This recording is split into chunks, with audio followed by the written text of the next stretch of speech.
Game అర్థమైతే లేదా లేకపోతే వాళ్ళు సేవ్ చేస్తున్నారా? గేమ్ వీళ్ళకి ఫస్ట్ ఏంటంటే సేవ్ చేసుకుంటున్నారు, ఒకరు సెక్యూరిటీ ఇచ్చుకుంటున్నారు.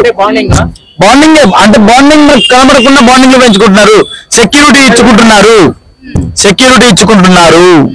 మరి ఇప్పటి వరకు ఎవరిదైనా గేమ్ డల్ అయింది అనిపించిందా మీకు? ఖచ్చితంగా భరణి గారు చాలా డల్ అయిపోయారు. నిజంగా భరణి గారు చాలా డల్ అయిపోయారండి. రిటర్న్ రాగానే మరో ధరణి చేస్తారు, నేను ఏంటో చూపిస్తాను. మీ అందరికీ హైలైట్ చెప్తాను వినండి, మీ అందరికీ హైలైట్ చెప్తాను. స్టార్టింగ్ లో భరణి గారు ఎంట్రీ ఇవ్వక ముందే నేను ఒక డైలాగ్ చెప్పాను, ఒక స్లోగన్ చెప్పాను, చాలా అవైలబుల్ ఉంటుంది. ఏం చెప్పానంటే, మనల్ని మోస్తుంది ఈ నెల భరణి, ఈసారి ఖచ్చితంగా రీఎంట్రీ ఇచ్చి కప్పు కొట్టబోతున్నారు భరణి అని చెప్పిన. కానీ అక్కడేం లేదు,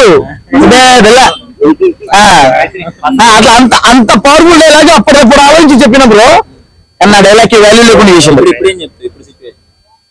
ఏంది భరణి గారు వెళ్ళిపోతారు నెక్స్ట్ వీక్. ఏం చెప్పాలి, ఈ వీక్ నిఖిల్ వెళ్ళిపోతారు, ఆ తర్వాత భరణి గారు వెళ్ళిపోతారు ఖచ్చితంగా. ఏం చెప్పాలి ఆయన గురించి? లేదు ఈ వీక్ భరణి గారు వెళ్ళారు బ్రో, భరణి గారికి కొంచెం బయట సపోర్ట్ ఉంది, నిఖిల్ కి లేదు కాబట్టి నిఖిల్ వెళ్ళిపోతాడు. మేబీ గౌరవ్ కూడా వెళ్ళే ఛాన్సెస్ ఉంది. కాకపోతే నిఖిల్ అయితే నా పరంగా అయితే నిఖిల్ 90%.